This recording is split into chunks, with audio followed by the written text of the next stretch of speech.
Alrighty. Hello, everyone. I am Vonnie Vaughn. I am here recording a submission for Summer Games Done Quick 2019. I am going to be submitting two categories of this game here, Neutopia. First, you're going to see me do the 100% category, and then after that, I will be doing any percent, and I'll explain the differences between the two, and of course, explain what I'm doing along the way. So, the first thing that I'm actually doing here is I'm letting the kind of demo run through, and what I've determined is that by doing this, it actually affects the RNG that you get for certain drops that are pretty important to get later in the game, and I'll explain what that is all about once that comes up. So, yeah, as soon as this comes through here, then I am ready to get started, and so I will. Let's go ahead and let the music run. So time starts pretty much as soon as I press start.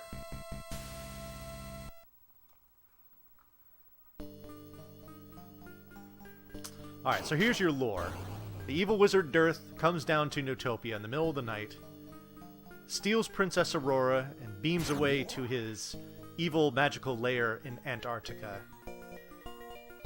This is where our hero Jazeta enters and comes in to rescue the princess. You'll see this game is being run in the Japanese version. We do this simply to save time on text boxes. Over the course of a run, this saves upwards of a minute, probably closer to 2 minutes. So that's why we do that. As far as any other differences between the Japanese and North American versions, there are basically none.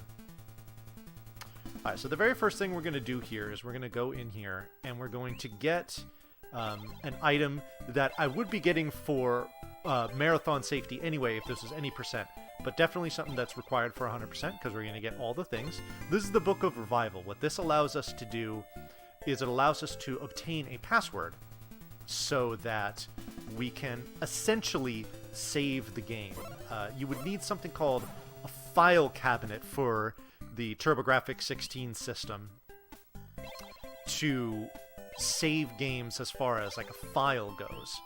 So instead we use a password system. So what I've picked up here are some bombs and some medicine. Bombs are used to destroy certain doors and walls throughout the overworld and in the dungeons and whatnot. And then the medicine is used to refill your life. So just kind of a little more about this game itself. It is one of the older games for the TurboGrafx-16 console. By virtue of that, it's not very well known just to the casual gamer and, up until recently to speedrunners in general. But it's actually it's a really great game. It's got it's kind of like an action-adventure RPG. You might notice some similarities to The Legend of Zelda. Those are kind of apparent. So it's easy to draw parallels, a lot of parallels there. One of which is this item that I just obtained, which is called the Fire Wand. We will use this mostly as an assault weapon. However, it does have another very important use of being able to burn certain trees, bushes, even rocks to allow you to open up certain passages and whatnot.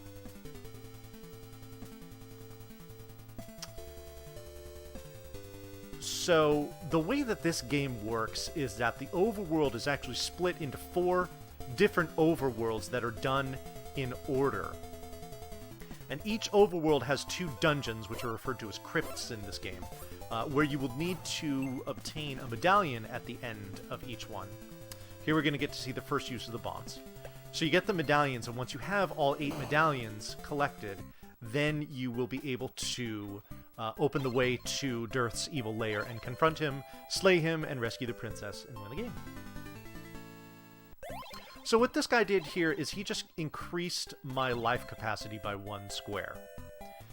This is going to be rather important later in the game because of a very interesting mechanic involving that fire wand that I obtained.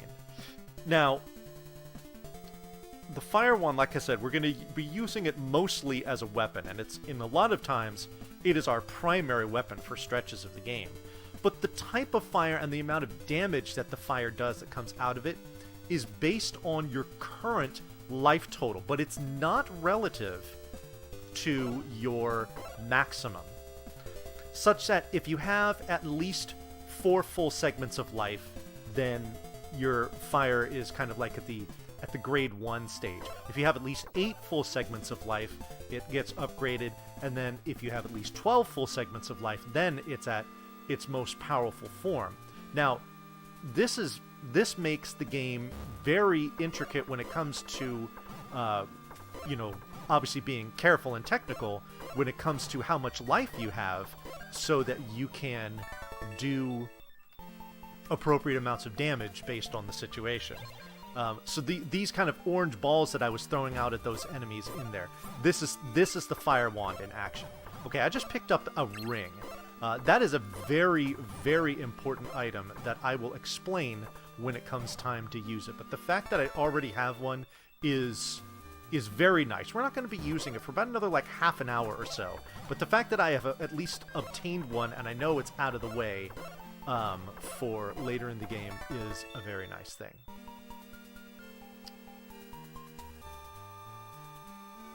So anyway, like I said, the 4 overworlds, which are referred to as spheres, they're all kind of done in order. There really is no, what do you call it? It's not open world, I guess, if you want to put it that way. It is very linear in that regard. So what I'm picking up here is the key. Each crypt has a key, and you are required to have it in order to open the door to the boss. So we go out of our way to collect it, and we'll do so. And the key is unique to each crypt, and each crypt all has exactly one. So you can't like get one for, you know, get 2 in one crypt and use them for another. They're all unique to their own crypts. You can skip the text boxes for the prisoners in the dungeons that don't give you anything. If they give you something, then you have to listen to everything they have to say. But if it's just for, you know, whoops. If it's just for flavor purposes, then we don't care. Gotta go fast. Okay, come on. Now the interesting thing about this Fire Wand is that at its current stage, if there are any items that are dropped, the fire will not go through them. Whoops. Okay, now I gotta be a little more careful. But now I don't, because I got that cherry. So what I just picked up here is the steel sword.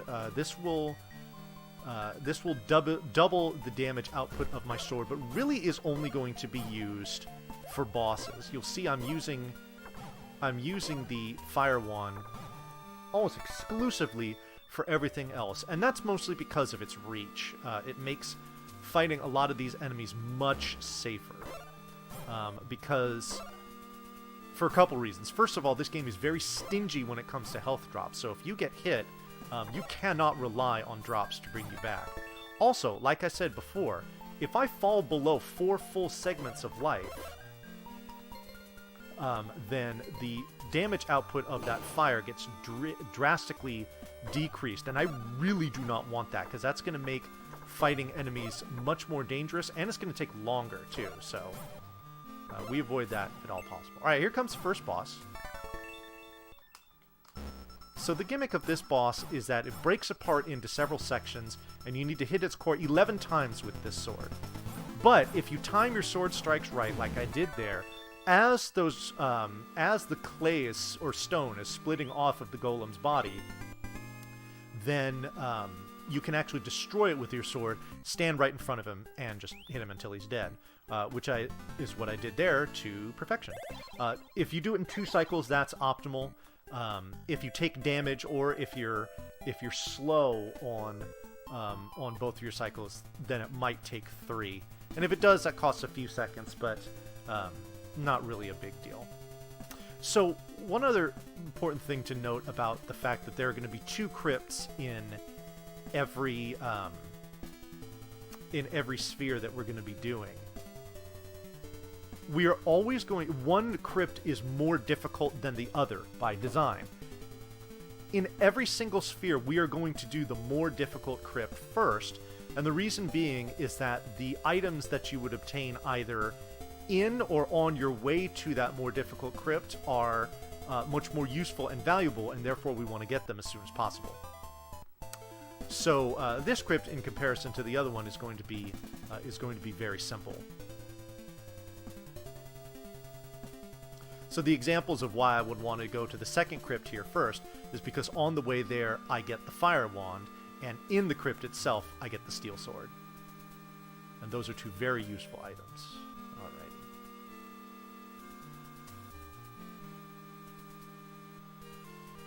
So not too much to say about this crypt here, except for this next room. This next room is notorious for being for being a time waster, depending on the RNG you get from the enemies here. I know there's a there is a room referred to as the Belfry. Shoutouts to Lack Attack for his Legend of Zelda 1 runs. This is kind of Neutopia's version of the Belfry. And the reason why we put up with it is because the key is in here, so we have to do it.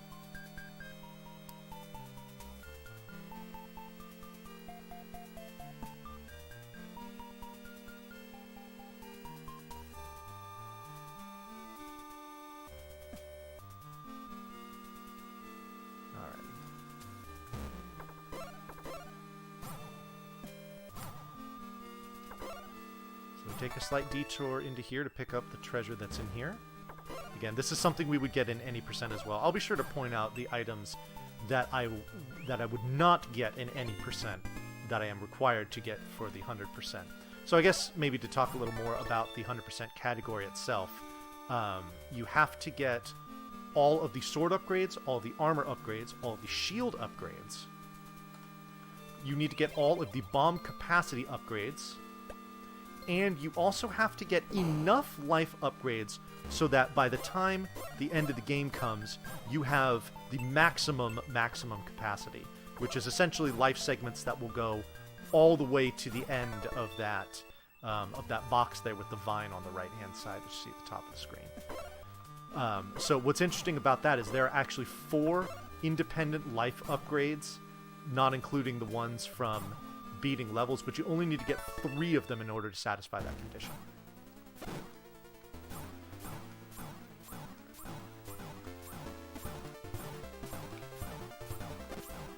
So that's the Derpy Dragon. He takes 17 hits with the steel sword. It would take double that if we didn't have it. So again, that kind of underscores the importance of going to get it early. Alright, so now that we have the medallions from both of the crypts in what was the land sphere, now this staircase will appear, and we now have access to the subterranean sphere. Things definitely get a little more interesting in this one, not just with the overworld, but with the crypts as well. And I'll be sure to point out what that's all about. Oh, one other thing to finish off the list of what you need for 100% is all of the independent items that would have some sort of use, one of which I am about to obtain right here. This gentleman will give it to me momentarily.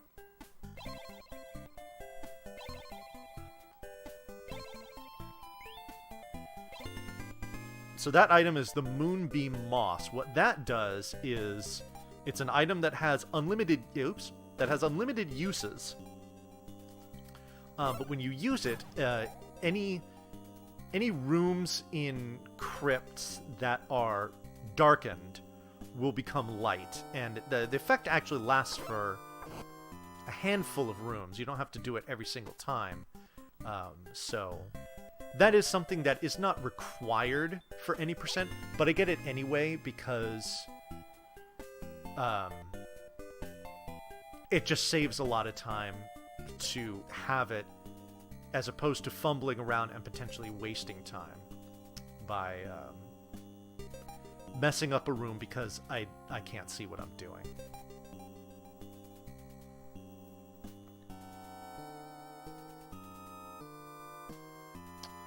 Alrighty, So we're on our way now to crypt number, essentially crypt number 4. Again, it's going to be the more difficult of the two in this crypt, or in this sphere.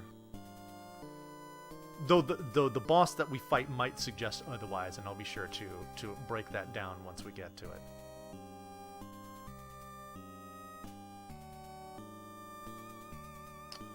Alrighty, so we make a slight detour here, because there's a very important item that we need to get. It's right in here. That is the rainbow drop.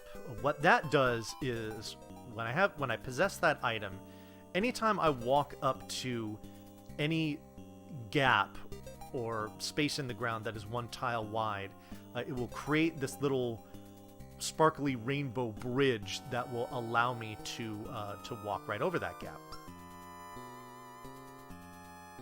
Alright, so what I'm going to do here is just show off a little bit of what the marathon safety looks like. So, whoops, there we go. That was a little sloppy there. So, what that did is it generated a password. Now, what would happen if I were to die is that I could just go to continue on the title screen, and it would take me right there to where my password was generated. So, just kind of like it's essentially a safety save if I die. Now, another thing that I can do is that I can get that password, and the second question that it asked me there was, do you want to continue? And I said yes. If I say no, it takes me to the title screen essentially as if I have died, and I can just continue from there. Now, the reason why you would want to do this is that when you resume your file, you have full life. So this is something I will most likely exploit in a marathon setting in order to make some sections easier. Speaking of marathon settings, this game is going to find itself in quite a few of those in the near future, and I'll talk about that in a minute after I talk about this room here. So this contains an item that I need to get for... This is something that I get for the 100% category, not for any percent. That is the bronze armor. That is going to obviously decrease the damage that I am taking. However, the damage that you often take getting into the room, as well as the detour to get it, in the long run, for any percent, is not worth it. So, anyway, so when it comes to marathon showings for this game, coming up later this month, this game is going to be featured at the Calithon Marathon. In late April, Retro Gaming Live TV does an annual event called Retrothon, which is just a week-long online marathon for all retro games. This is actually going to be the opener. This will be the very first game of the marathon. We'll be kicking it off in style with some Neutopia. And then in May, this game is going to be featured at RPG Limit Break, which I'm very excited about. I'm excited about all of them, but RPG Limit Break, that's going to be pretty cool. So, game is pretty popular when it comes to people wanting to see it be speedrun. Speaking of the speedrun itself, the timers that you see there, what you're looking at is the 5450 being my PB. That is also world record.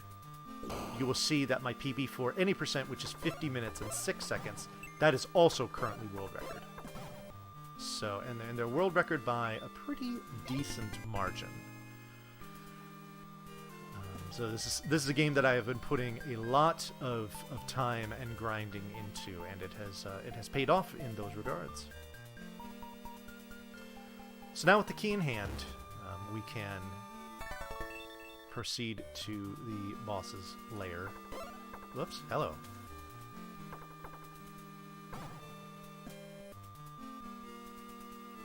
Now you see a lot of these rooms here are darkened, and I'm not going to light them up because I know them well enough that I don't need to... that ghost.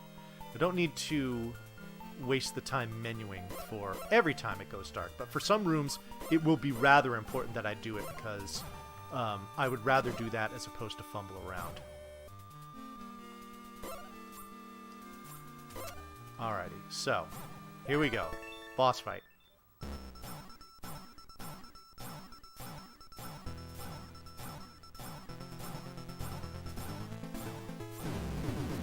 Alrighty, so that was, as I like to call him, Stunlock Earwig. So the way that boss works is that the boss has a head, a tail, and several body segments. The only segment that actually takes any damage is the tail segment, but all of the segments will take hit stun from your sword. So basically, as long as you walk into that room on the left-hand tile, when you walk in the door, you can walk straight up, just keep hitting him, bouncing him off the wall with the hit stun, and as long as you keep the right distance from him, he will never be able to approach you to the point where it does damage to you, and that's that. Stunlock Earwig down. So here is the first instance of the bomb upgrade. This is one I almost always never get. Almost always never. Here's one I usually never get when I'm running any percent, because there's one that you can get in the beginning of the next sphere that's a little quicker. I would only do this if I was low on bombs going into this next crypt. But again, for 100%, I'm required to get it regardless.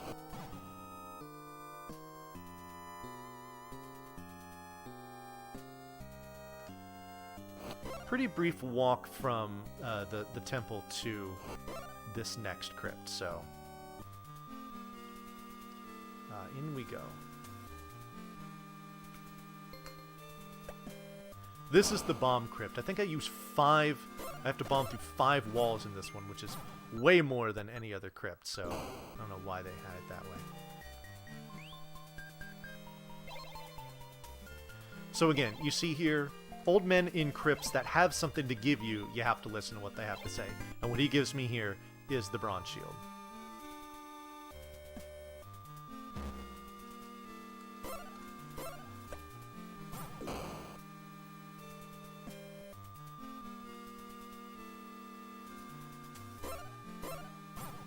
So these ghosts are some of the more annoying enemies in the game because they can kind of disappear and reappear at will, which can be very problematic and inconvenient. But the other thing that's really bad about them is that your fire wand weapon does not affect them, so you have to battle them with your sword.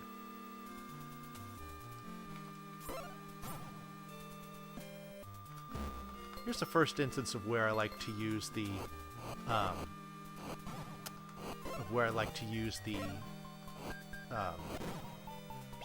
Moonbeam Moss for a couple reasons. First of all, I kind of like to know the layout so that when it comes to approaching those enemies and fighting them, I'm not fumbling around. And the second is that because you have to push a particular block, and I would rather be able to see where it is as opposed to trying to guess. I mean, I know it well enough, but and especially because you have to come back and push it again on your way back. So knowing where it is just makes it a little easier. Oops. All right. Damage boosting through here is fine.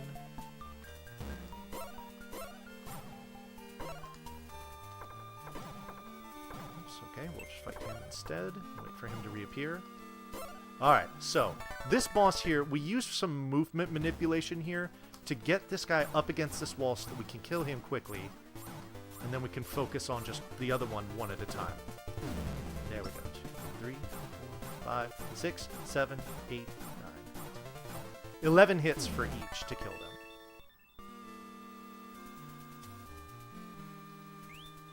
Alrighty, so now we have our 4th medallion, and hey, gold split. And we are now done with the subterranean sphere. And now it is on to the sea sphere. This, in my opinion, is the trickiest section of the game, and the next crypt that I will be doing, especially with its boss, kind of underscores that. So we pop in here real quick to get a Another life upgrade.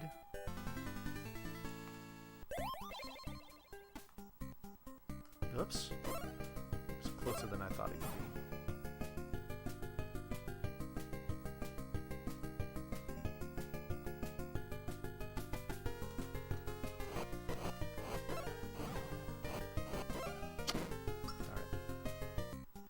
Alright, so this here is the bomb upgrade that I was talking about before, the one that I would normally get in any percent. I would normally just get that one. Like I said, there are 3. The third one is actually going to be at the very end of the game, or the very end of the run, I should say. That's when I will obtain it.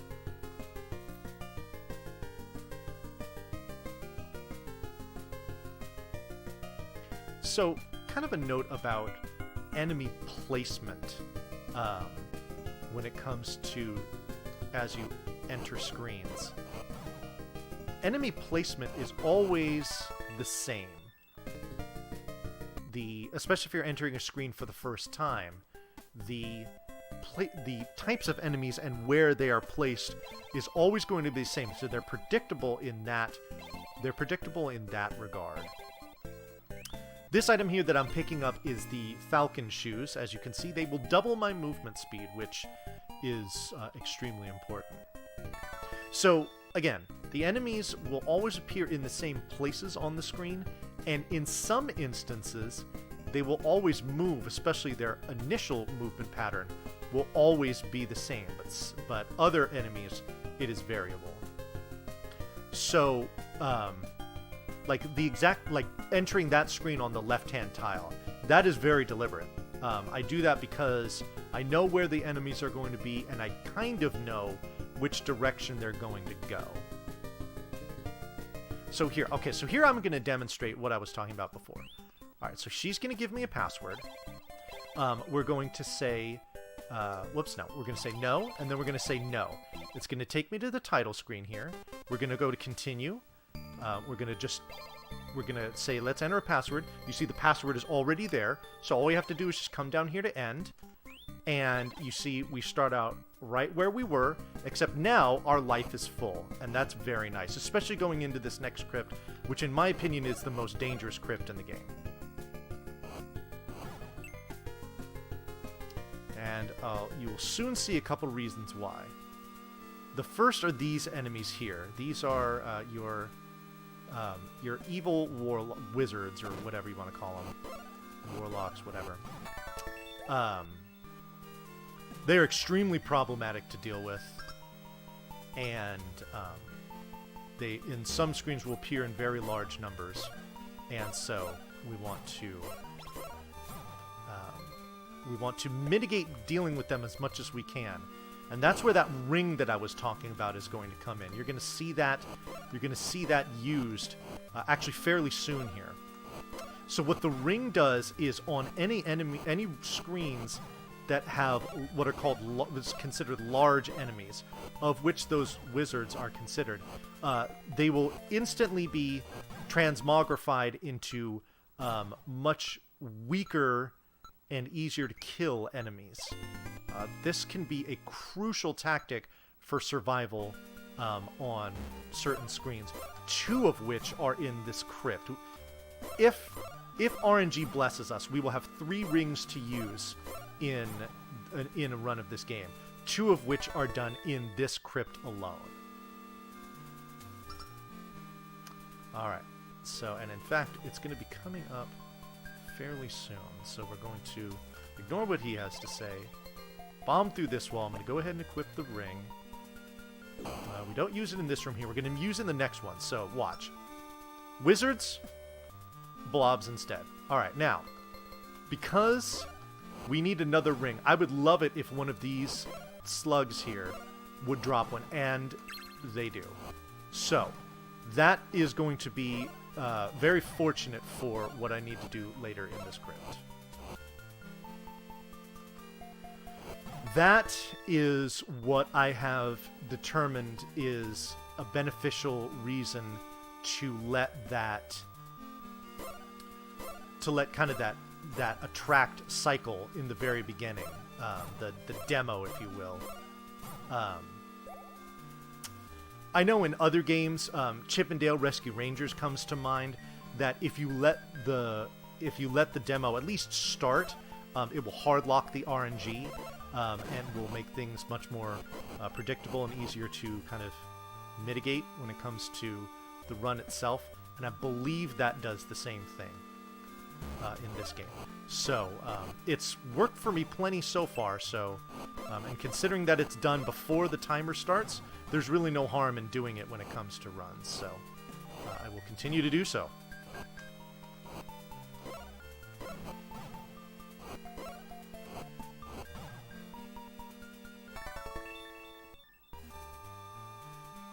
Whoops. Oh, get off there.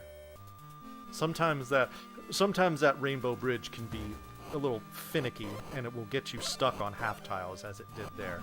And usually all it does is just kind of waste a little bit of time. It usually doesn't put you into any kind of dangerous scenario, knock on wood.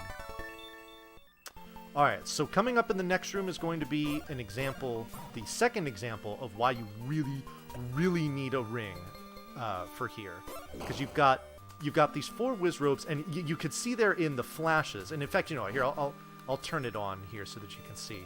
I would have to fight them. It's not in kind of an open arena. It's in these more closed quarters, which is definitely to the wizard's advantage. Oh, I got another ring. That's perfect. So I'm already set for the rest of the game. So the reason why we risk all this danger here is to come down and get what is referred to literally in the game as the strongest armor. That's what it's called in both the US and Japanese versions. Now, I picked up another ring there. Unfortunately, you can only hold 1 ring at a time. It would be great if you could have multiple copies, because very often they will just decide to drop a bunch for you. But you can only really use 1. Oh, you can only really hold 1, excuse me. So if you get another one when you already have one, it does you no good. Oops. Took damage there. Push that block right there to get up these stairs. Those stairs. Stairs. Thank you. Alrighty. So the way that we like to fight these wizards, if at all possible, is by shooting them diagonally, because they can only... they will shoot as soon as you get onto their X or Y axis, but they can only shoot straight. So this is Poverty Trinex. This is going to be easily the longest boss fight of any boss in the game. And what he does here is he throws out these 3 heads, and the shell will stop walking, and then will start moving towards you. And what you want to do is this here.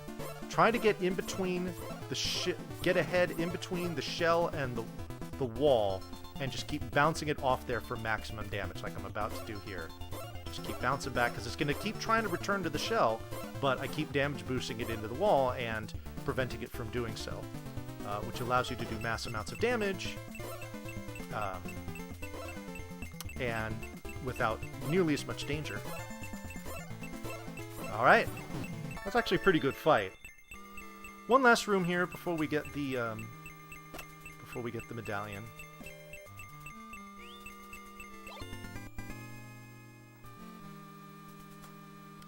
That crypt usually involves the use of at least 1 potion, if not 2, which I had. And there's another one that I can get in there for safety in case I have to use 2 potions early, which usually happens if I don't get the rings that I want.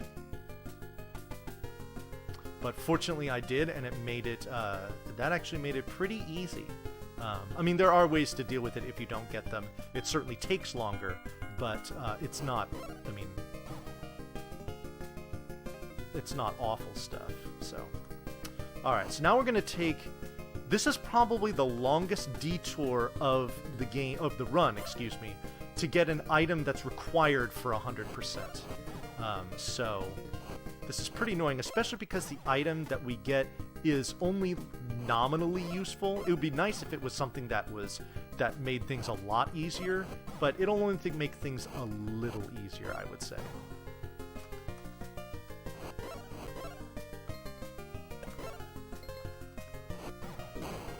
Alright.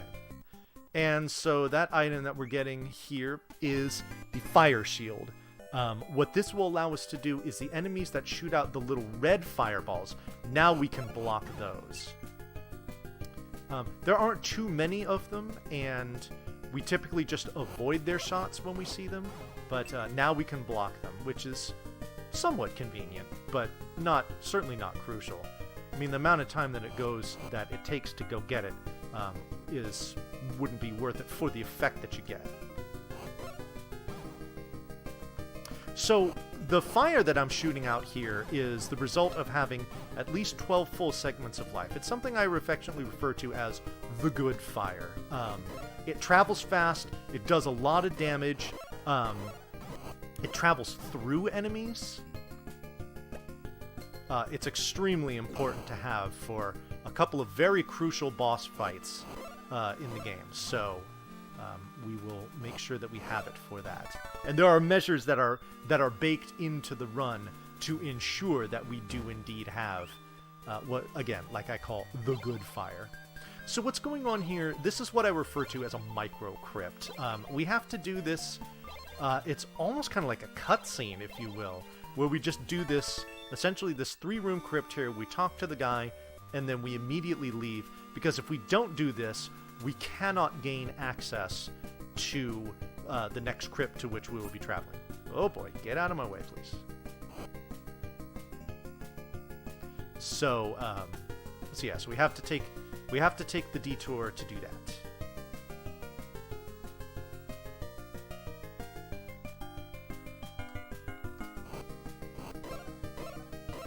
Oh boy.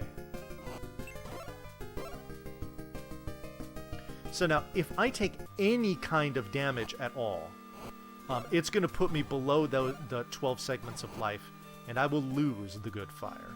We do not want that. However, because I have 2 potions in my pocket, we do have a backup plan. But that doesn't mean that we're just going to go take damage all willy-nilly just because we quote-unquote can. We want to keep it.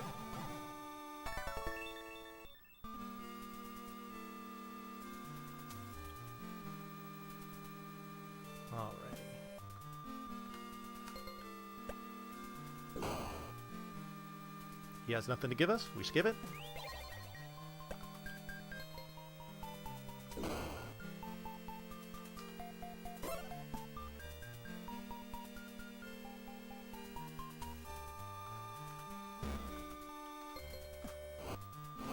So here we're just going to throw out waves of fire, and it will just very nicely repel enemies backing away from you in a very safe fashion.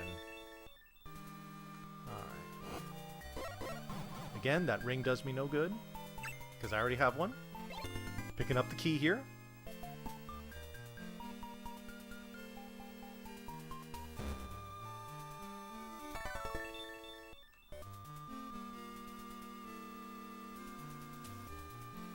Alrighty.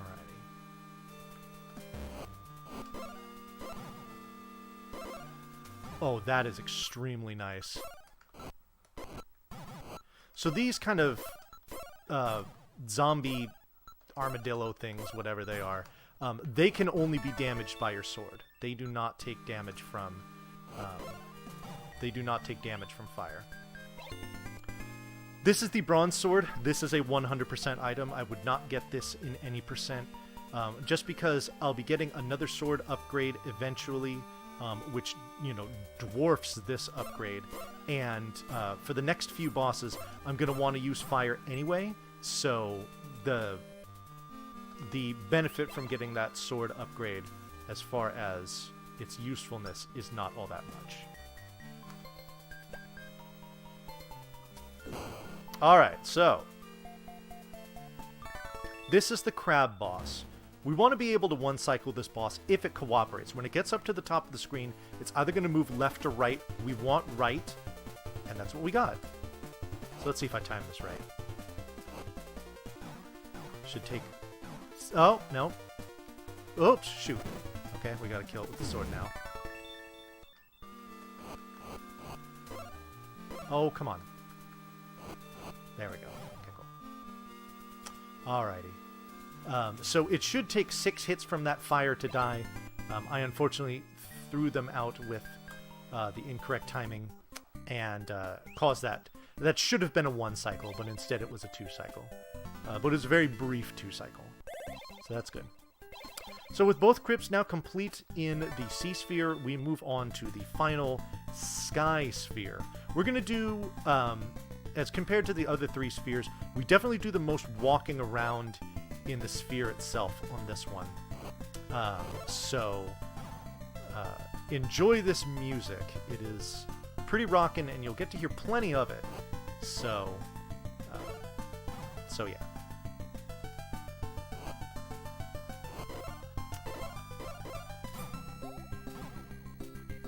Wow, I have both medicines and 12 bombs. So, this is actually pretty interesting. Especially with me using marathon strats. I'm actually going to skip a room that I would normally go into.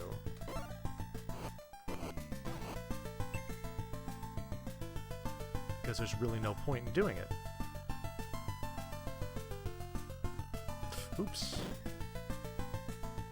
Taking damage here is really not a big deal because especially in a marathon setting, I'm going to safety save before this next crypt because the boss at the end of it can be really bad if I mess it up. So in this room here is two doses of medicine as well as a something that will fill up my bombs. But I have 12 bombs. That's plenty for the rest of the game. And I have both medicine, so I don't need to pick that up. So I will skip that. That probably saves me in the neighborhood of about at least 20 seconds. So that's good.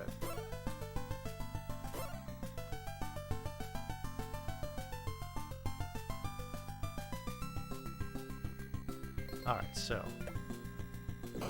in here is a save point.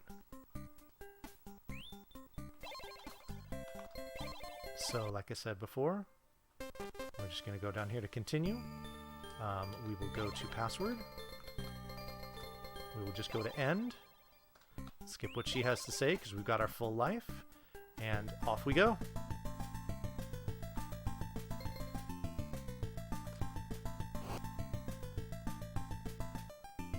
Oops.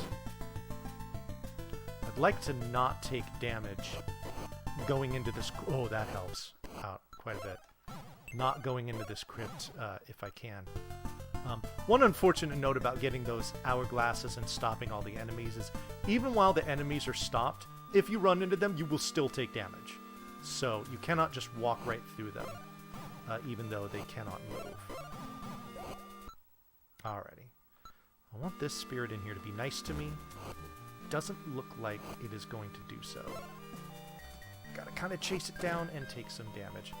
And I'm taking even more damage, okay.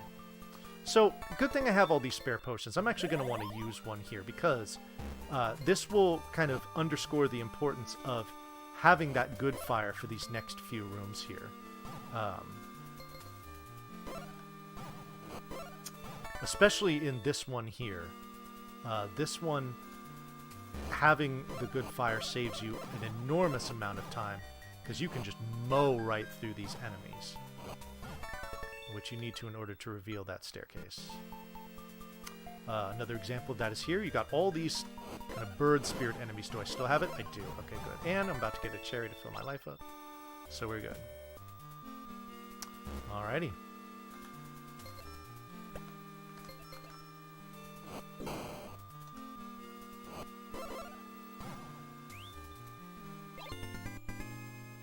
Alright, so this item I just picked up is called the Bell of the Sky.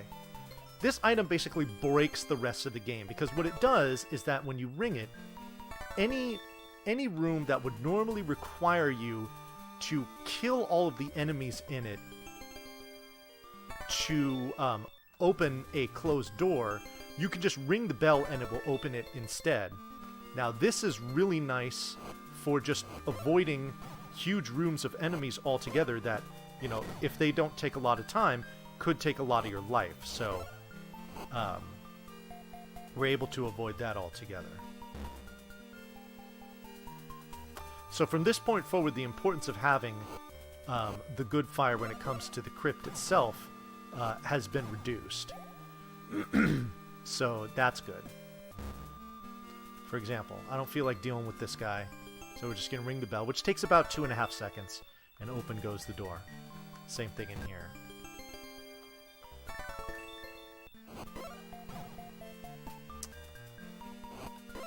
I have 12.5 segments of life right now, so if I take even a slight amount of damage, that good fire is gone. But you'll notice I do still have a medicine on hand. This is going to be very important for the boss if I need it.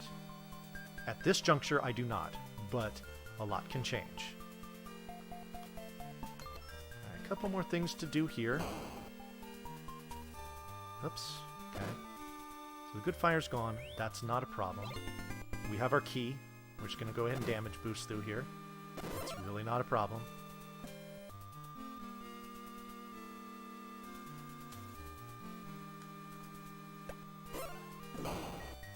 Not going to worry about all these spirit enemies because we've got our Bell of the Sky.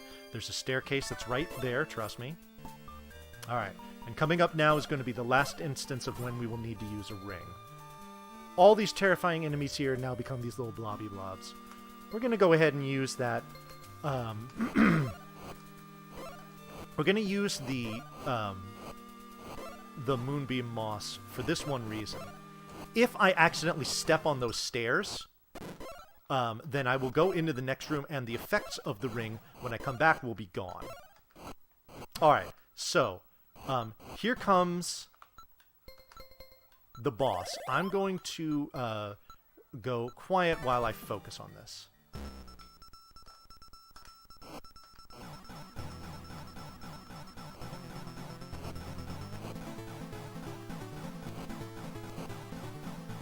Okay, I got the quick kill there. The timing for that is very precise. Not only that, but you have to manipulate the enemy movement too. So basically what I do is I stand on that kind of right little cross tile on the side of the door, and as soon as that enemy hits the left wall, I start walking up and then throw the good fire. The good fire is critical to making that work. I throw the good fire at regular intervals in order to stun lock it and get it kind of just pinned against the wall.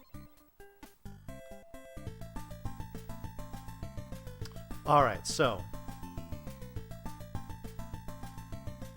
a couple more 100% things to collect. One on the way to the crypt and one in it. So, and just for a little bit of lore, that enemy that you saw in kind of that golden puma head, that was Dearth. That was the evil wizard. So, essentially, that's your first confrontation with them. Now, it's meant to be that you do that crypt last. So, essentially, you fight Dearth, and then as soon as you're done, you turn around and fight him again in his second form. But because we're doing them quote-unquote out of order, we have one more boss to fight before our final confrontation with Dearth. So, damage here is not a big deal because what I'll be picking up that I'm required to for 100% is another life upgrade, and anytime you do that, it refills your life. And we'll be doing that right here.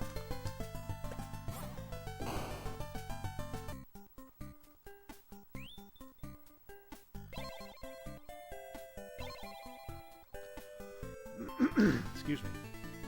So now at this juncture, I will only need one more maximum segment of life to get it completely full, which I will get by finishing this next crypt. But first we got to make another detour here to pick up a very critical item. We use the Bell of the Sky to reveal this Stairway to the Clouds to pick up the strongest sword. This is absolutely critical for the final two bosses that I'm going to fight.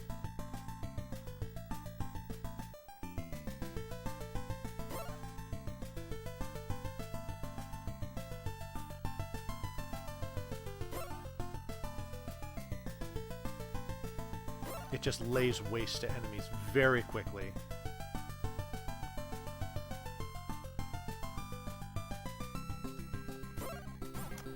In this door right here is another potion if I would need it. But because we have the strongest sword and the Bell of the Sky, this next crypt is essentially trivialized. Oh, whoops.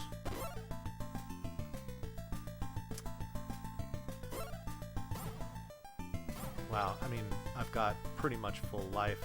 I mean, if I were to go to the screen to the right here, that's a save point. I really don't need to do that, even for a marathon. So, we'll be fine. I would have to go really, really sloppy here to even get myself into danger, and that's with a couple of planned damage boosts, so this crypt is very much trivialized because of the items that I have. Tried to get around it there, but that didn't work. But again, I'm not worried about it. We've got our bell. No point in killing all these guys. We're just going to ring it and go up. No damage here. That's good.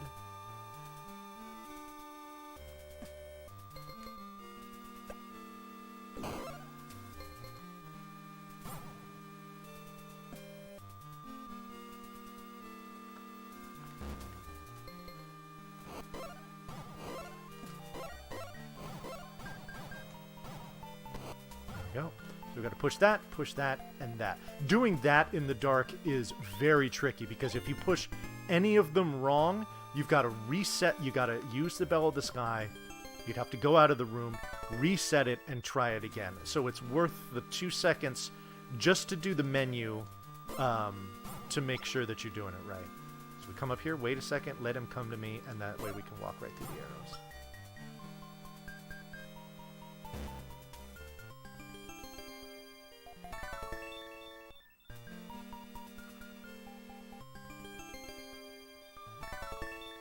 We go ahead and ring the bell here as opposed to having to come all the way down to those blocks on the bottom right, push those, and then put them back up. It saves a little bit of time.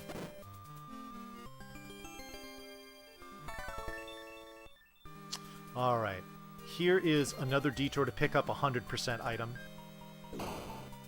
This item is totally useless at this juncture in the game for me.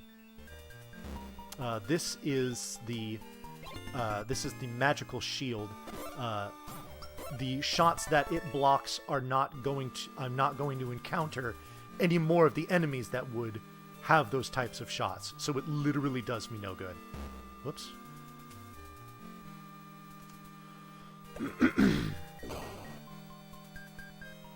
Again, this is another one where I've got to push 2 blocks in here. You don't want to push them wrong, otherwise you got to reset the room. So we just go ahead and light it up.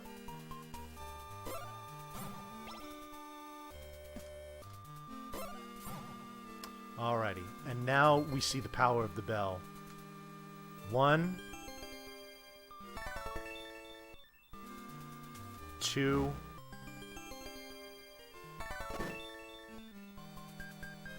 3 rooms in a row. This dungeon would otherwise be pretty tricky if it weren't for the bell, but the bell just makes it a cakewalk. Alright, so speaking of cakewalk, this is one of the more big bosses in the game, but killing it is just 3 hits and that's it.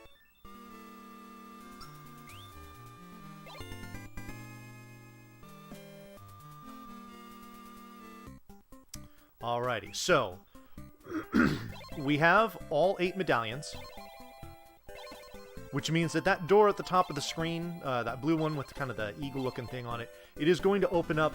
That is the way to directly into the Dearth fight. But we're not going to do that yet because this is 100%. We have one more thing that we need to get in order to satisfy the category, which again, of course, is going to be completely useless for us at this juncture in the game. So what we're picking up here is the final bomb capacity upgrade. Now, all throughout the game, you see these enemies dropping these wings. And you might be wondering, hey, what are the wings for? They have exactly one use in the speedrun of this game, and it's right here. It's to take you right back to the palace,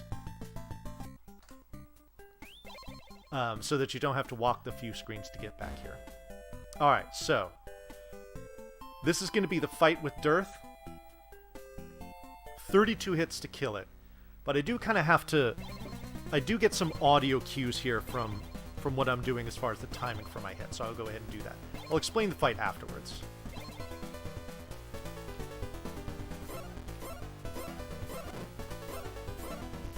Seven hits in a cycle is ideal.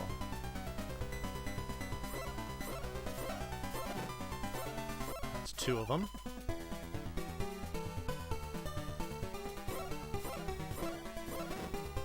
Three.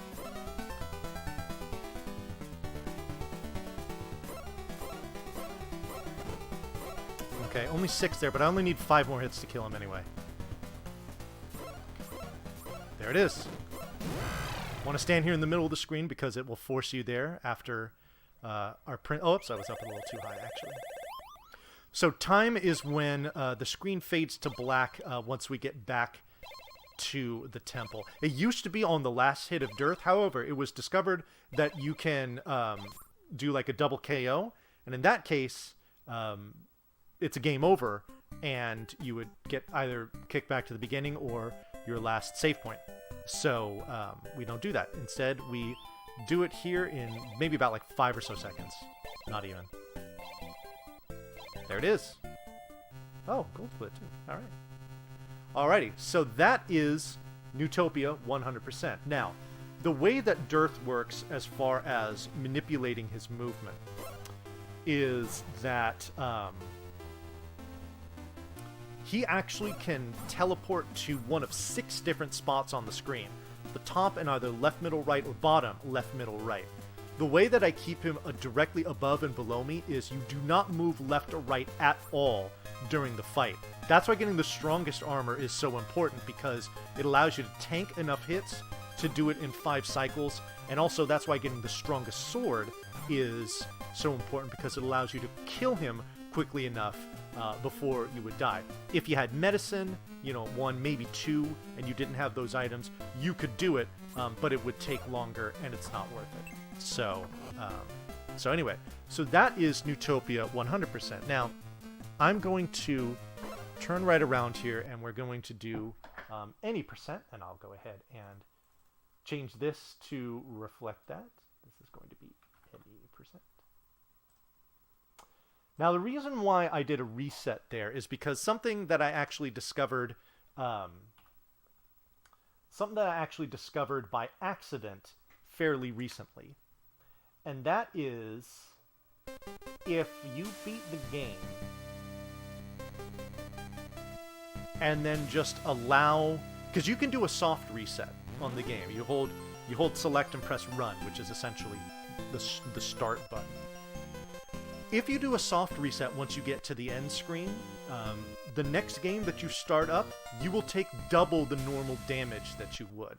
The game is otherwise the same, but you just take insane amounts of damage. And I've considered actually doing kind of like a hard mode or professional mode with that and having that be its own category, but I haven't really delved into that yet. But that's something that I might do. All right, so again, we're just gonna let this cycle once, and then once we do that, that should get our RNG into place after we did that hard reset.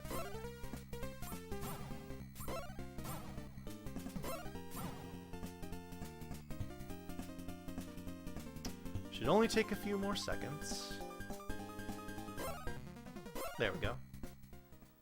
All right, so here we go with any percent.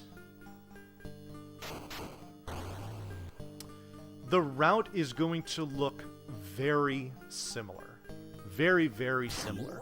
I'm basically, the only exception is I'm just going to be skipping the items and upgrades that I simply just don't need. The only exception to that is I will be getting this Book of Revival here in the beginning, and I will use it for this run. I'm going to treat this as if it's a marathon run, for that kind of marathon safety, if you will. Because without it, if you die, then it's essentially a reset. And we wouldn't want that. There's only a couple of real, like, trouble spots in the game where I feel like I will need to save, or it would even be a good idea for me to do so. So I will do that. Again, world record attempts for any percent, do not collect that. Collecting this book takes close to 30 seconds in total. So there's no reason to get it if you're not going to use it. But for marathon safety, we will.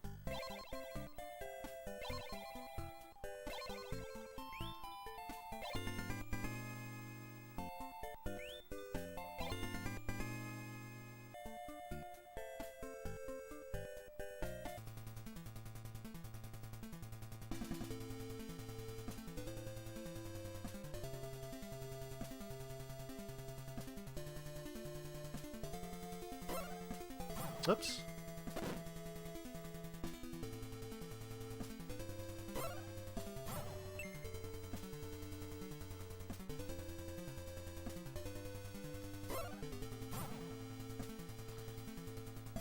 Obviously, it's best to try to avoid enemies whenever you can, because the time that it takes to kill them is obviously, you know, that's time that it takes away from time that you could be moving.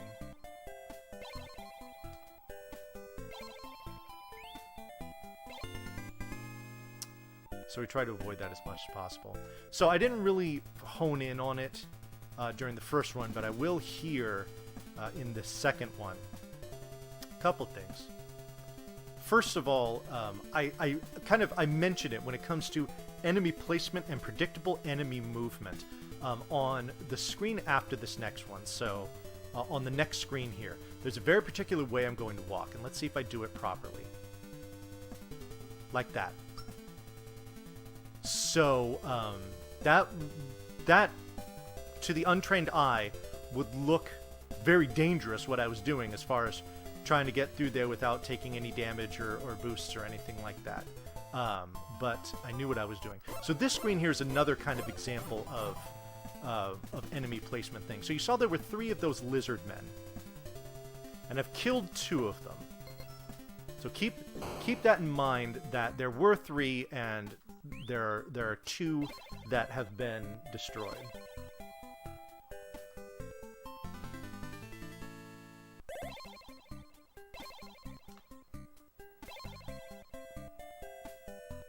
So now when we return to the screen, there's only 1 left. This is one of the few exceptions where it is, it can actually be faster to kill the enemies, because you see there's so many, you know, narrow kind of corridors and choke points on that screen that it's actually faster to just take the time to kill the enemies as it is to damage boost through them, for the most part, especially if you would have to damage boost multiple times.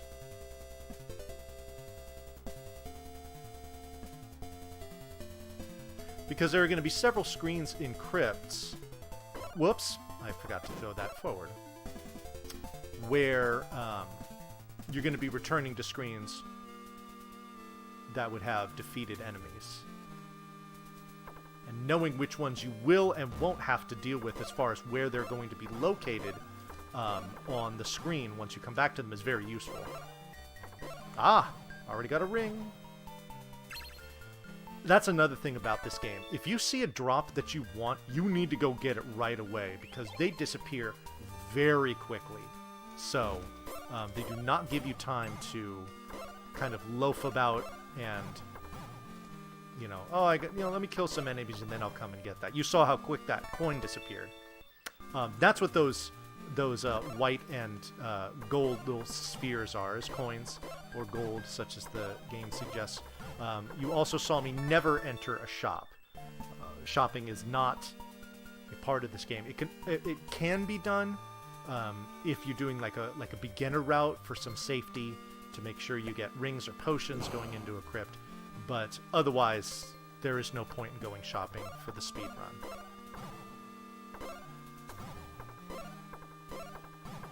So I take the time to kill the wolves in these rooms because I need a bomb drop.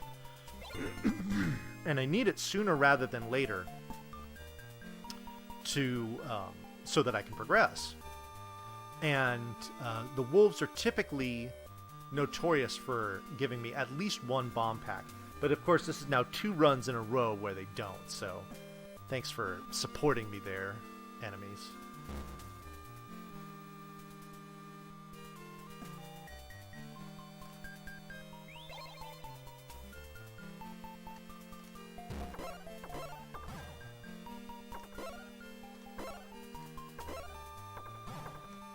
See, this is a fantastic example of why we want to use the fire wand. These little blobs move in very unpredictable patterns, and so because we want to make sure that the strength of this weapon stays good, we keep as much distance between us and them as possible. Very important.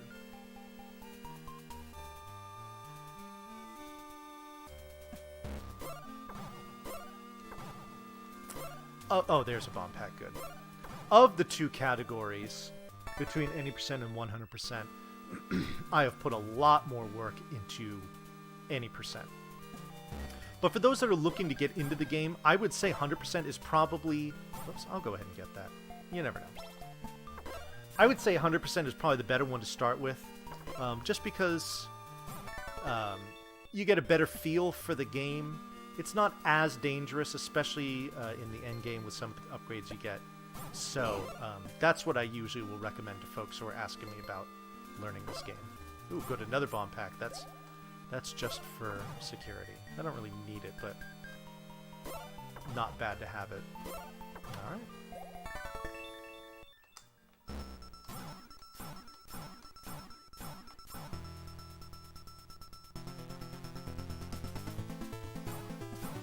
We go. 6 hits in the first cycle, 5 hits in the second cycle, and that's all we need. So this big time loss here in the beginning, that's because of getting the book. What's the time loss? 25 seconds? Okay. I figured it'd be closer to 30, but that makes sense. Because otherwise that was a really solid first split, but getting that book, which I wouldn't do in a world record attack, is what the result of that was there. So another nice thing about this game in a marathon setting is that while there is plenty of action and intricacy and stuff to explain, there's also these brief kind of uneventful walking sections like this here. This is a perfect time to read off donations or blurbs about the event, so on and so forth. So there are plenty of those opportunities baked into a run, which is, you know, just under an hour. So it's always nice to have that little time to kind of breathe and do marathon things. So that's another reason why I think this would be very suitable for something like a GDQ event.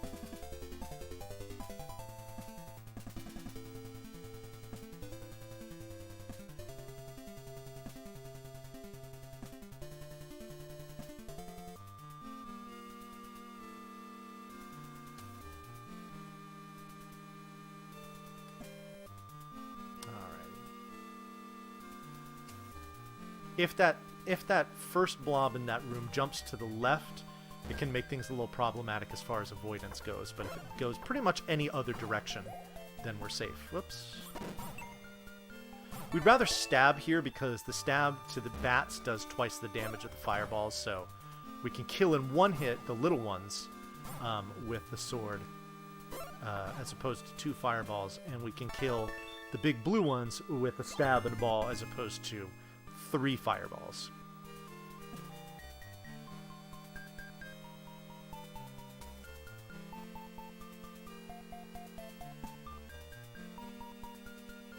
getting good RNG in that room when it comes to really attacking world record time is pretty important. Because that room can cost you 10 seconds plus if the bats do not cooperate. These wolves are cooperating, that's for sure. So the original route for this game, which were devised by two speedrunners named Delm and The Loneliest Funk. What they did originally was they skipped that steel armor, and they got that bronze armor in Crypt 4 instead. But I discovered that the time save of getting this was much more important. And actually, the first runs that I did with the steel armor route were the ones that allowed me to capture the world record for the first time. So we enter here on the left-hand side of the room, so that way we can walk straight up to the dragon, because it's going to start out by walking left, and we want to stay in front of it as much as possible. Let's see, I think that's 13. There we go. Oh, no. That was one ahead, actually.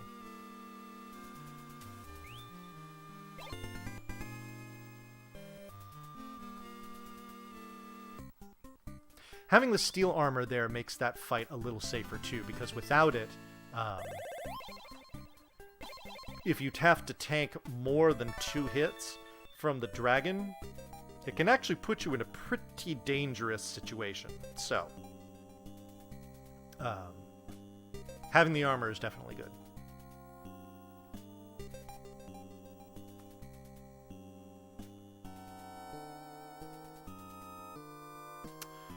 These enemies, unfortunately, are ones that do not have a set movement pattern. I wish they did, because they move very erratically, will randomly stop to throw those rocks, and especially for speed going into this next crypt, you want to have as much life as possible.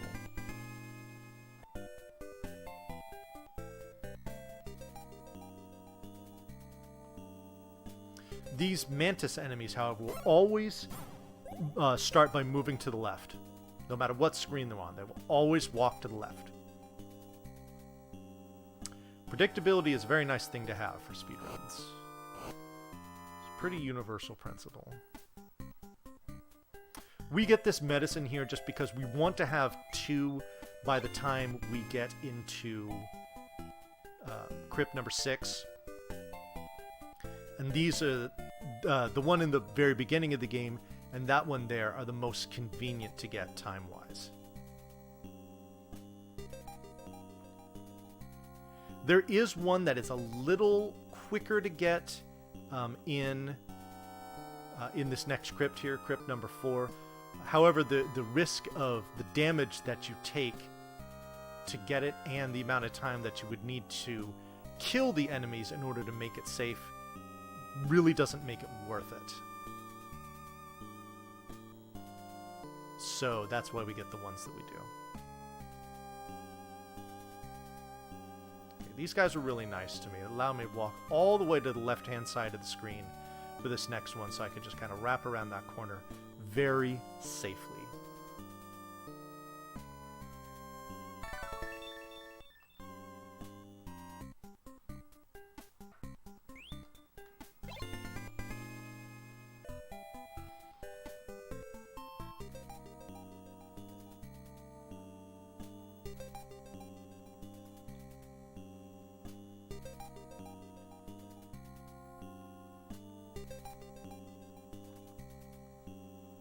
Alright, so let's see if I get good movement here. I do. I can just walk straight up. If that blue guy starts by walking to the right, we can just kind of either stop and double back, or we can push him out of the way with our sword and try and get through there. But if he does basically anything else, I can just walk straight up very safely, and I know I'll be good.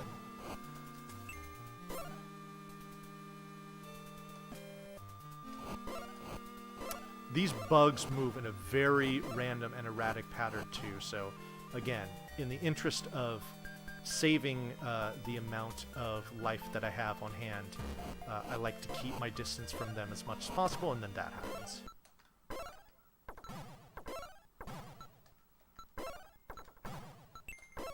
But getting that hourglass was nice because it prevents me from having to chase enemies down. So you see here, that's the first real deviation from the 100% route, is we skip that bronze armor, which just takes too long to get.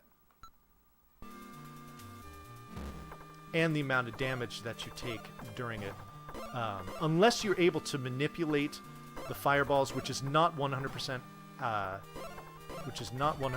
you do have to have some good RNG there. The damage that you take almost forces you to get... I forget if I already had a ring, but now I definitely do. It basically forces you to get the medicine in here, which we've already walked by. And that just takes even more time, so it's not worth it. One thing to note about these ghosts, and like I said, how they disappear like that, and it's very irritating. If you happen to get an hourglass while a ghost has disappeared, they will stay in that disappeared state until the hourglass wears off, which is about 20 seconds. So, if you do pick one up with ghosts in the room and you have to kill the ghost, you gotta be really careful. Otherwise, you can waste an enormous amount of time.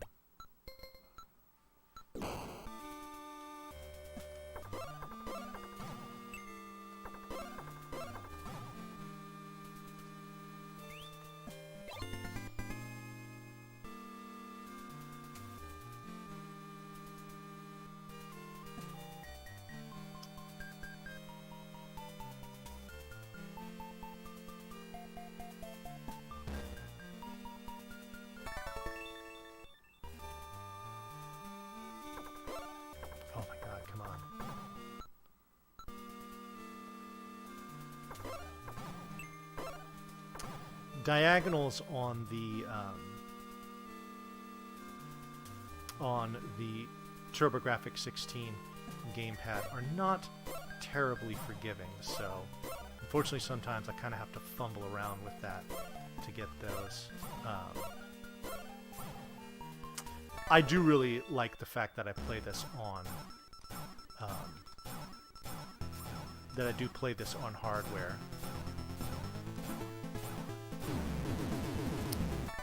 I do have a Turbo EverDrive. The cost of the EverDrive is basically the same, if not even a little less, than just this game, the Who card itself. So it was worth it to get it for sure. I do have my... Oops, no, this way. I do have my the TurboGrafx 16 modded for composite output, so you know, suitable for stream and also for a marathon that they would need it for their settings. So you know, it works.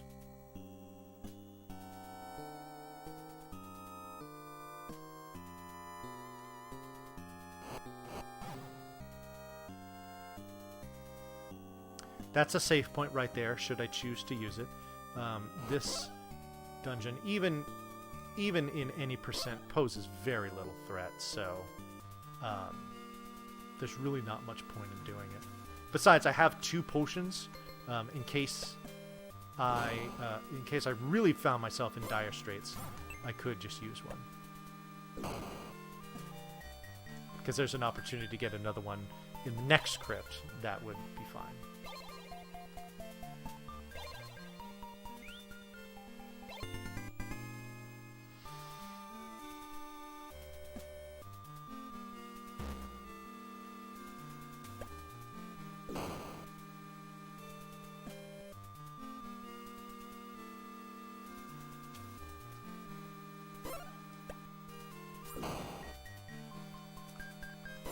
Whoops.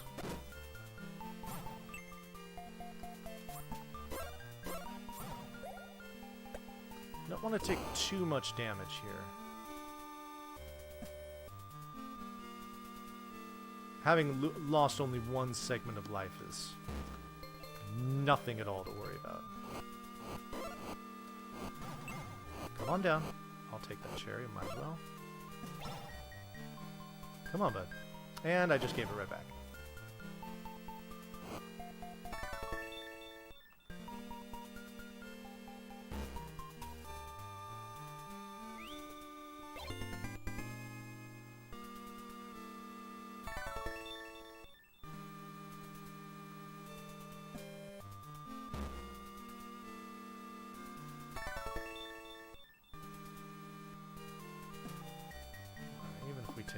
Even if we take a hit here, or even two, it shouldn't be an issue.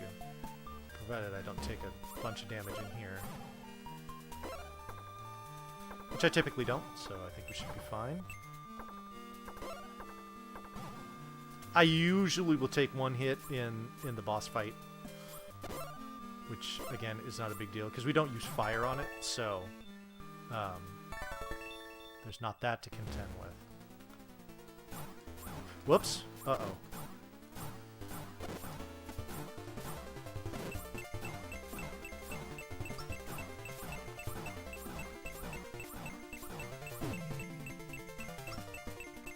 That could have been dangerous. That went a little sideways, but we recovered.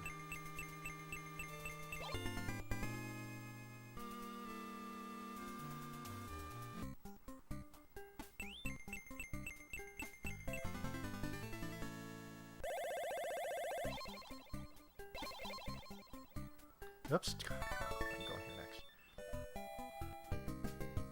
next. So the reason why I'm ahead, despite the fact that I've been using marathon strats, is because I got in my world record, I got the bomb upgrade in the previous crypt as opposed to this one, which I would normally get. So that time loss, the time loss will be in this split and then some.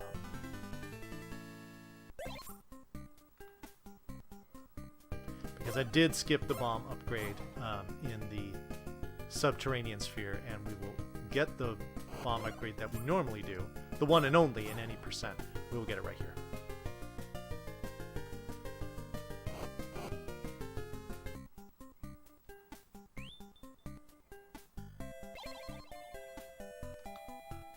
Interesting fact about getting that bomb upgrade.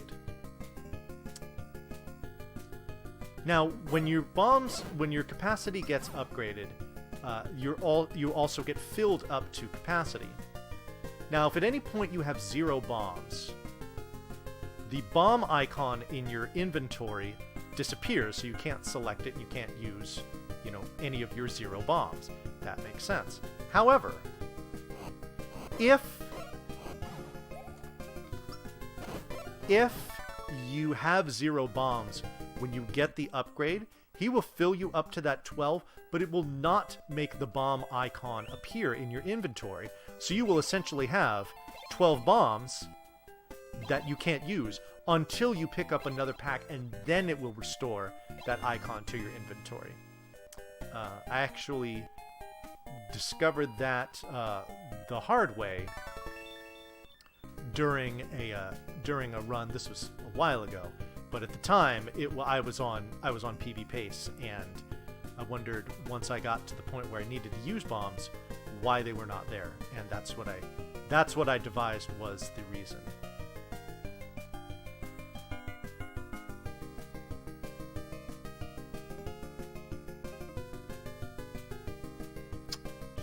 Well, we're gonna save and refill our life here anyway, just because of this crypt, and we're treating this like a marathon run.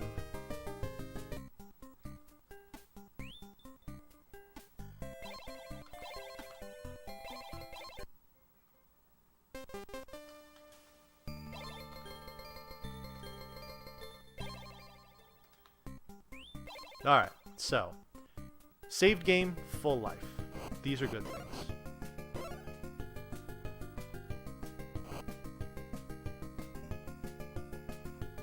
And I know we have a ring, so we are good to go. And both of our medicines. So we're gonna oh shoot. Thought I was gonna be low enough to avoid that. But that's normally what you want to do, is you want to bait out a shot, oh, jeez, so that you can get him lined up, and then you can kind of stay a tile below him and throw out the fire, and he'll keep coming towards you, but he'll keep running into the fire, and therefore he'll just kind of walk right into his doom. Nice.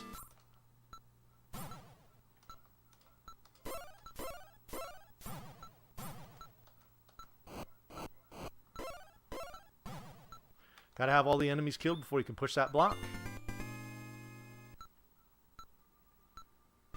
the hourglass can be your best friend in rooms like that.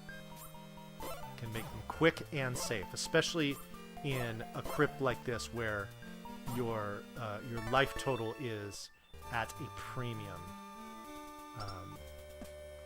Essentially guaranteeing that you will avoid damage is very welcome.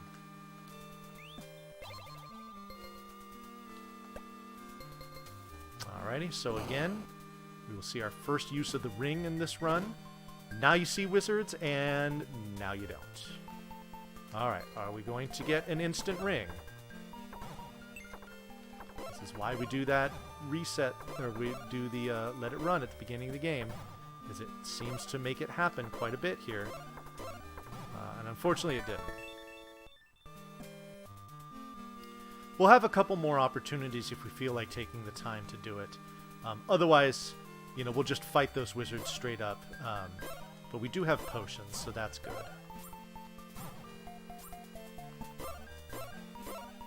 Take the time to kill these guys because they do quite a bit of damage to you, even with the steel armor. So we like to avoid that.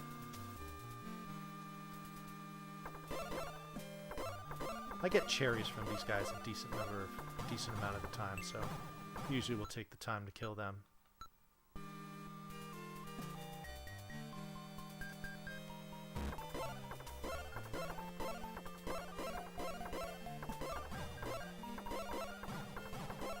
Whoops. Okay, that cherry kind of made up for some of that.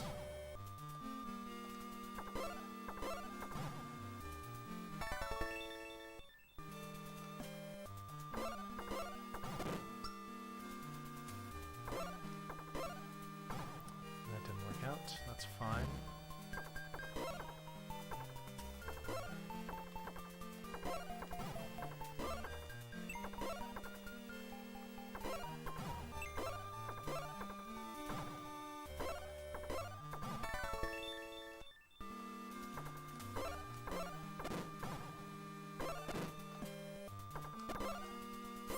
Alright, so unfortunately we're just going to have to fight these wizards straight up, which is going to be time consuming, and I'm going to take a lot of damage in the process.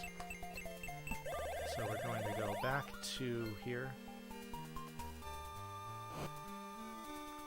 Now unfortunately these wizards, the arrows that they shoot out here, they will essentially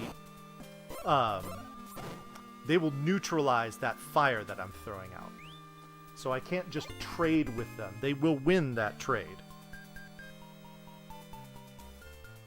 So you have to be crafty with them. Watch me get a ring here. No, I don't. Okay. So you know, it kind of demonstrates the power of having the ring and how useful they are. You saw what it looked like when I didn't have it.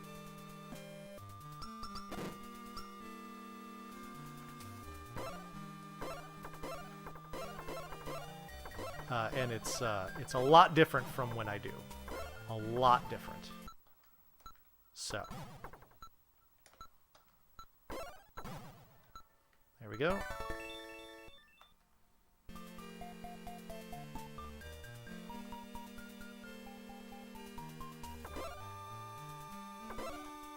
Whoa.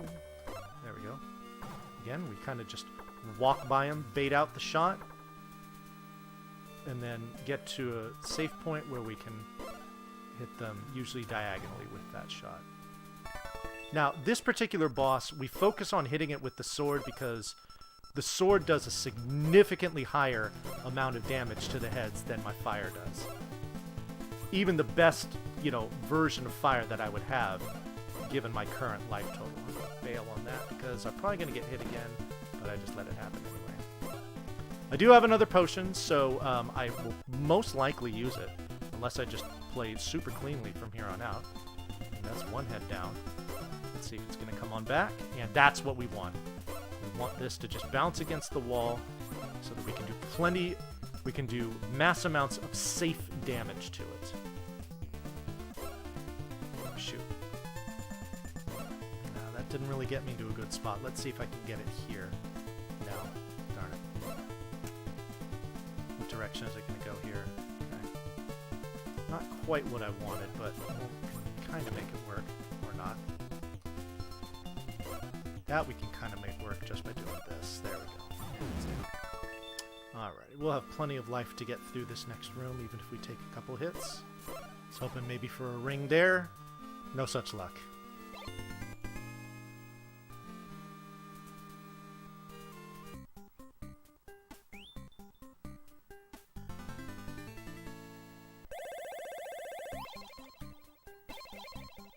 Oops, hello, get in there.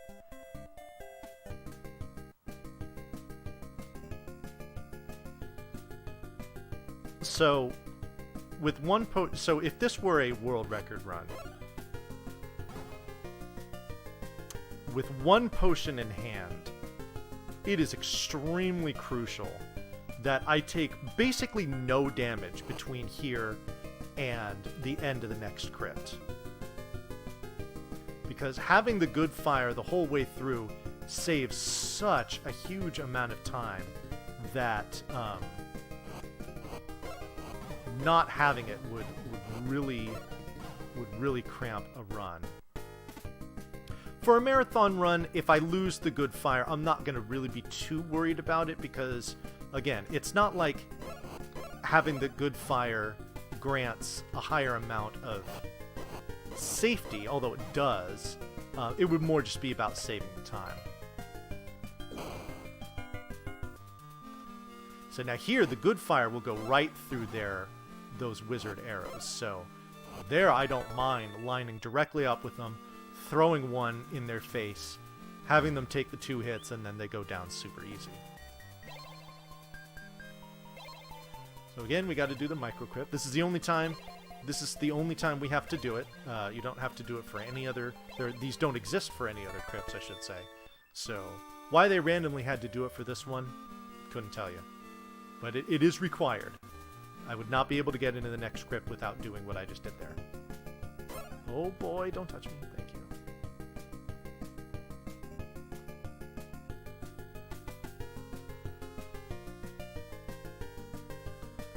Slight hesitation before I walk onto that screen, just to line up the enemy movement, so I can get through there safely. So you see, I've taken half a square of damage. I no longer have the good fire. That's going to make certain segments of this crypt a little more lengthy. Killing these guys, I'd love a ring, but a cherry would also be great. Fortunately, I got neither.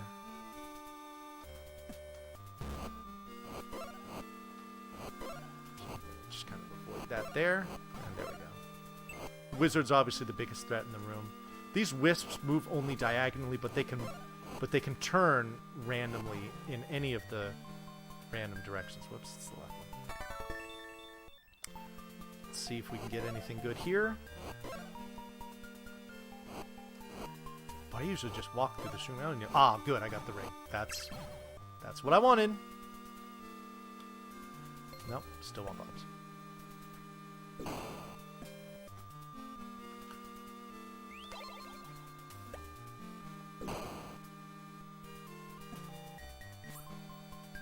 Alright, so as silly as this might seem, I'm actually going to use a potion here to refill just half a segment of life. And I mean, that is honestly oh, and of course I get a cherry right off.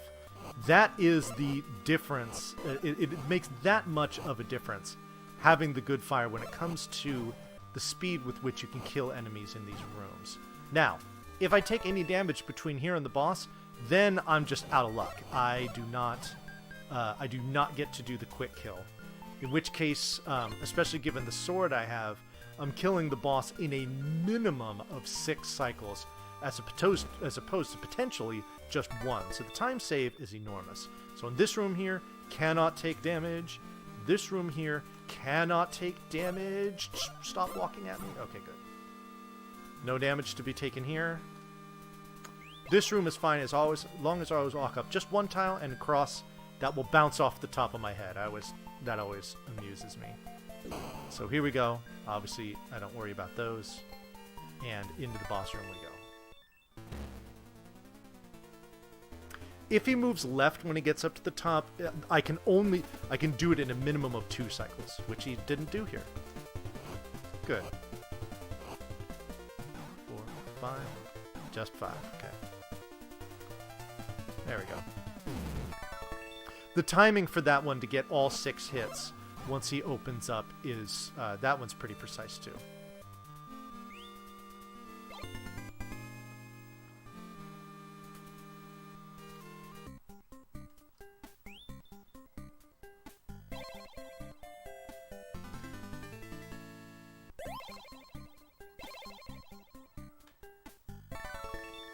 Alright, so on to the Sky Sphere. Plenty of stuff that we skip in this one that we would normally get in 100%. Oops. Again, I'm not going to worry too much about damage because I am going to do the save and reset before this next crypt. Oops.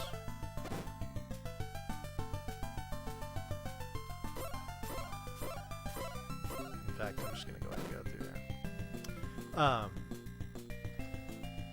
Manipulating your damage boosting can be done. You're always going to move in the direction that you are not facing. So if you're facing to the right, your damage boost will take you to the left, no matter what direction the enemy hits you from, or what type of hit it is, whether it be body contact, a fireball, whatever. You're always going to boost opposite the direction you are facing. You're going to move opposite the direction you're facing, I should say.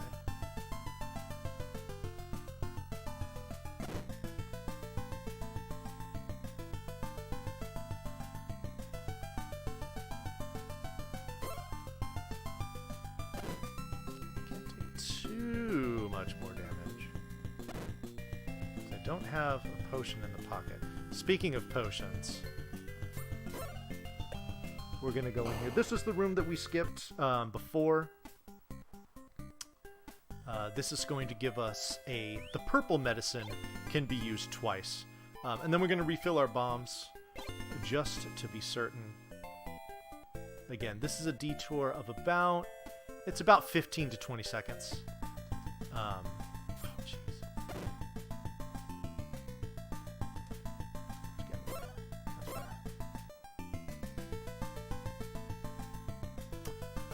But it is one that, I mean, certainly in all of my world record runs, I have gone into that room just because I need to. Oh boy. Okay. Now we've got to be a little more careful. We shouldn't take any damage here. Hopefully won't take any damage here. Good. Be good to me. There we go. Okay, don't be a jerk. Perfect. Alright, in we go. We do want our password. We do not want to continue. We want to continue from here.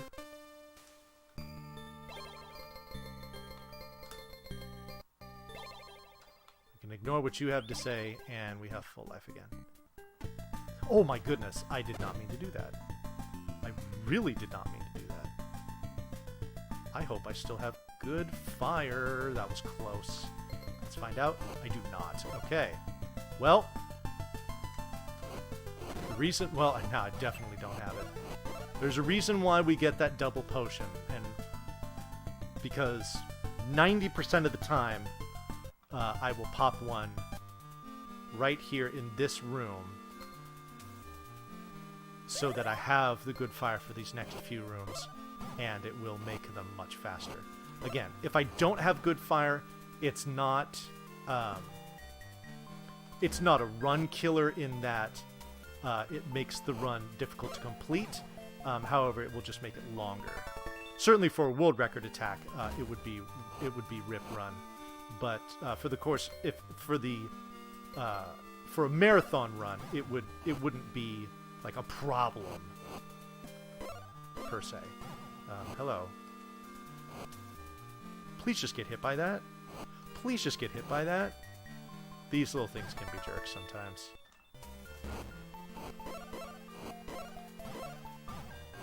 You can only have 3 fires on the screen at a time, so you cannot just spam them. You actually have to be fairly, especially when you're trying to kill mass amounts of enemies, you have to be fairly judicious about how you throw them out.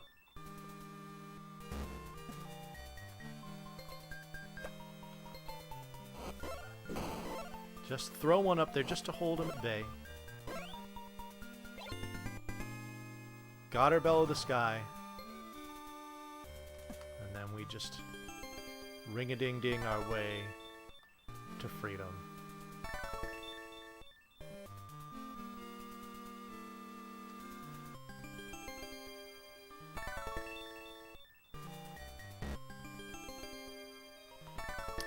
I like to use the Moonbeam Moss in here because you see the layout of the room is fairly tricky, and especially if that spirit thing is alive, I don't want to get caught in a place where it might, you know, jump up and bite me, because I'd like to keep my good fire for as long as I can here.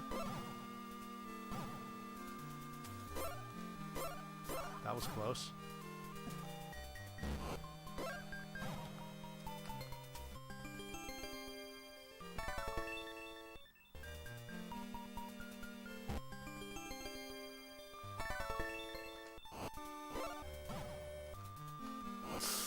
Okay, half damage is fine.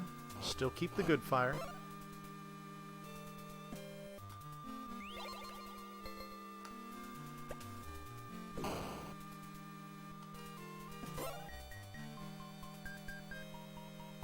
Now these skeleton enemies, these can only be damaged by a sword as well. And because they take so much hits, especially from this sword, and because they move so erratically, I'd rather just ring the bell to get by him. Normally I'd have to kill him to make that staircase appear, but I don't feel like dealing with that, so I don't.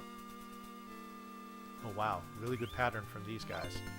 Let's see if I can keep... Oh, hey! Kept my life at good fire level. Maybe, just maybe, I can save a potion. Let's see how this room goes. Because if I have good fire for the room right before the boss, then that certainly makes that quicker. Good. Okay, good. And we're gonna... Whoops, hello. Oh, good, I was on it. Gonna use the ring. Again, just for marathon safety, let's make sure we don't step on that staircase. Also, make sure you don't get too close to that block in the bottom left corner. It is a knife block. You've probably seen some of the other ones that I've encountered. If you get too close to it, those daggers come out of it, and those aren't fun. Ooh, I threw that out too late. So you might get to see an instance here of where you do not get the quick kill, and how terrifying this boss can be if you don't get it. Okay. I've done a good amount of damage to it. It will probably die pretty soon. But casually, this boss is extremely dangerous. So that only cost me a little bit of time. I had saved right before it, and that is the reason to save there, because if you mess up that quick kill, it can go downhill really quick. Like, that would be rip run for me if I were doing a world record attempt, but for the marathon setting, that's fine.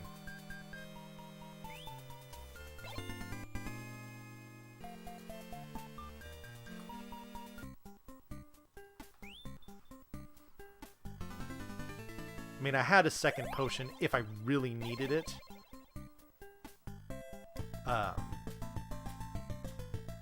The potion that I now have in hand, I likely will not need to use, but it's always nice to have it, that's for sure, especially, again, in a marathon setting.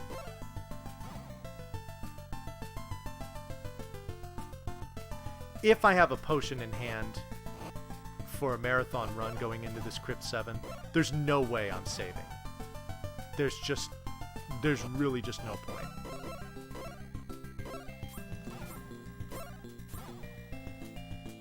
So, I will not be doing that. I didn't do it in my first run anyway, and that was with no potions, so... that's not really going to change that at all, obviously.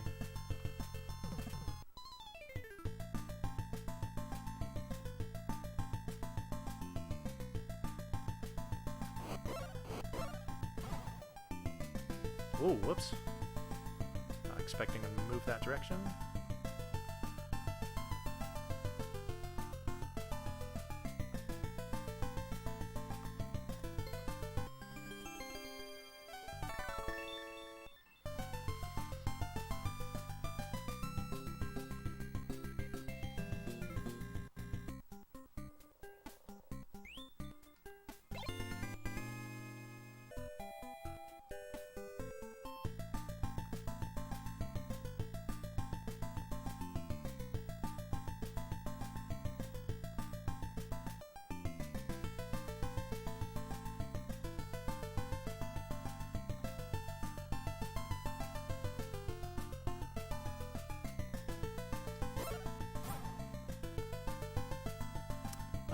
Oops.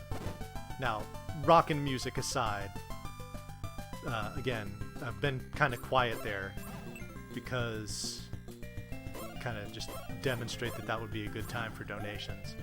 Not a lot to say in some of these sections here, so again, very conducive for marathons that like to raise a lot of money for charity.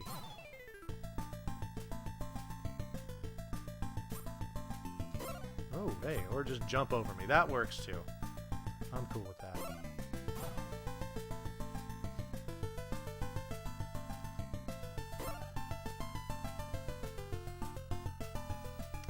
Alright.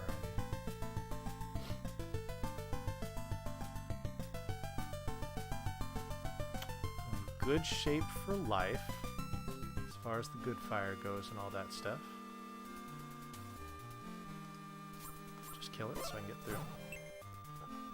Let's see if these are going to be nice. Nope. Okay. Yes, I already got the bell on.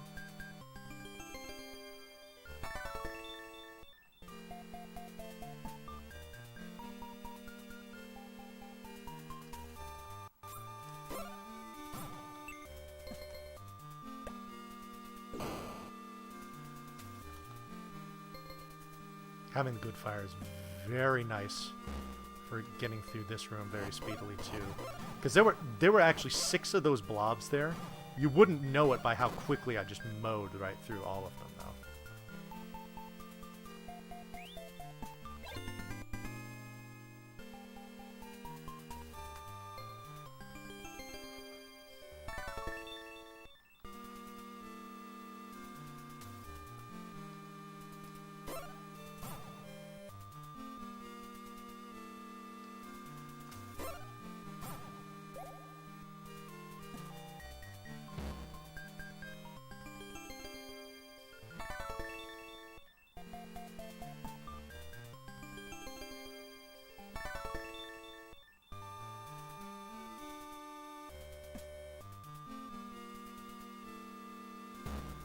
Again, another thing that we skip here, because of any percent, we just go straight down here as opposed to over to the right to get that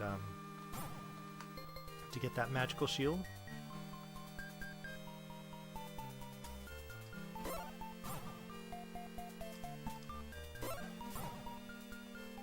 And then it's the bell's time to chime.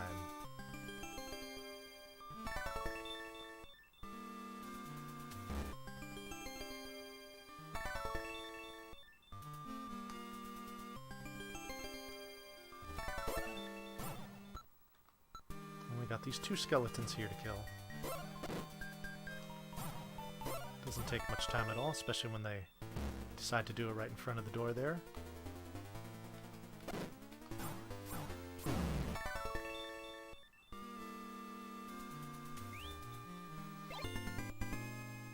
Oh, this is going to be a gold split.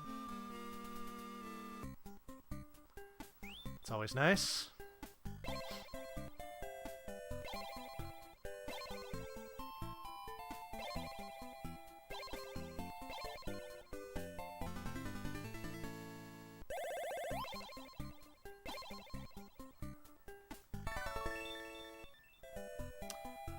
Again, final confrontation with Dearth. Really no difference in the fights between any percent and 100%. You have 1 less segment of life here, but I mean, unless this fight goes really sideways, that makes no difference. I also have a potion in hand just in case I need it So that's kind of nice too.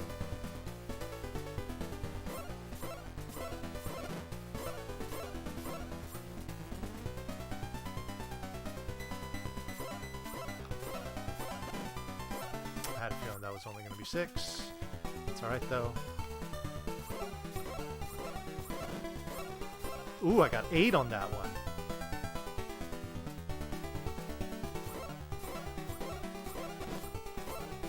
It's much easier to get when he's above you. There he goes.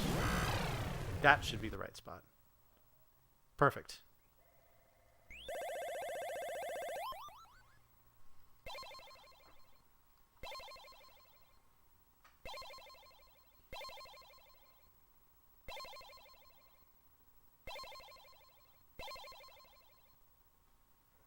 Alrighty, and away we go.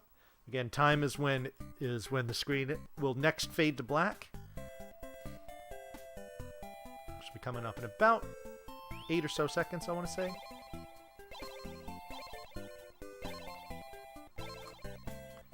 And there it is. Alrighty. So that is Neutopia any percent.